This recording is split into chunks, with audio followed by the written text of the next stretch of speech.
किसानों की आय में बढ़ोतरी भी सुनिश्चित की जा रही है।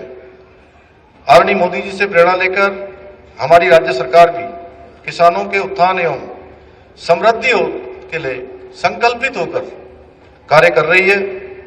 वर्तमान में प्रदेश में किसानों को 3 लाख रुपए तक का ऋण बिना ब्याज के देने के साथ ही फार्म मशीनरी बैंक योजना के अंतर्गत कृषि उपकरण खरीदने एवं एप्पल मिशन के अंतर्गत सेब के बागान लगाने पर 80% तक की सब्सिडी दी जा रही है।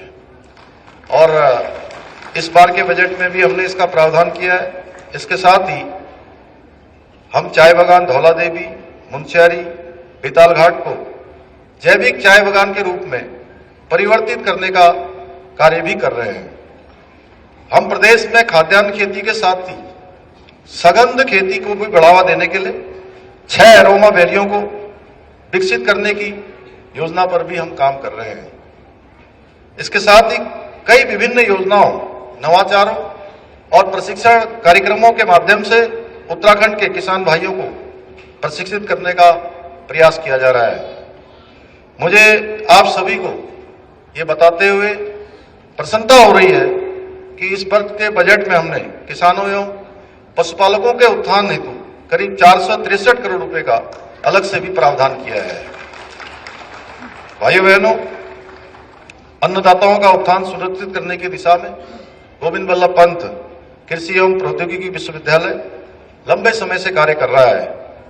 1960 से लेकर लगातार ये विश्वविद्यालय न केवल कृषि एवं प्रौद्योगिकी के क्षेत्र में निरंतर नए नए शोध कार्य कर रहा है, बल्कि देश में प्रतिभावान वैज्ञानिकों और इंजीनियरों की नई पहुंच को विकसित करने का भी महत्वपूर्ण कार्य कर रहा है।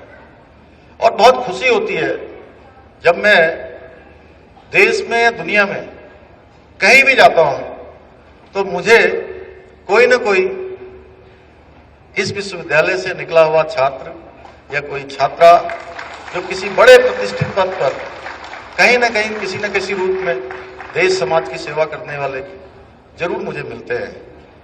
बहुत आत्मीयता से सब लोग मिलते हैं और बड़ा गौरव का अनुभव होता है कि हमारा ये जो कृषि विश्वविद्यालय है उन्होंने नए नए आयाम गढ़े हैं, नित नई ऊंचाइयों को छुआ है।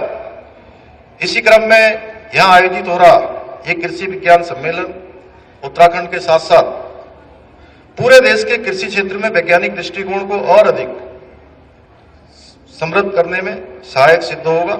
मैं इस सम्मेलन में आए हुए सभी किसान भाइयों से एवं बहनों से आह्वान करता हूं कि आप लोग यहां पर जो स्टॉल लगाए गए हैं उन पर जरूर जाएं। और सच में कई बार ऐसे सम्मेलनों में हमें इतने सारे वैज्ञानिक एक साथ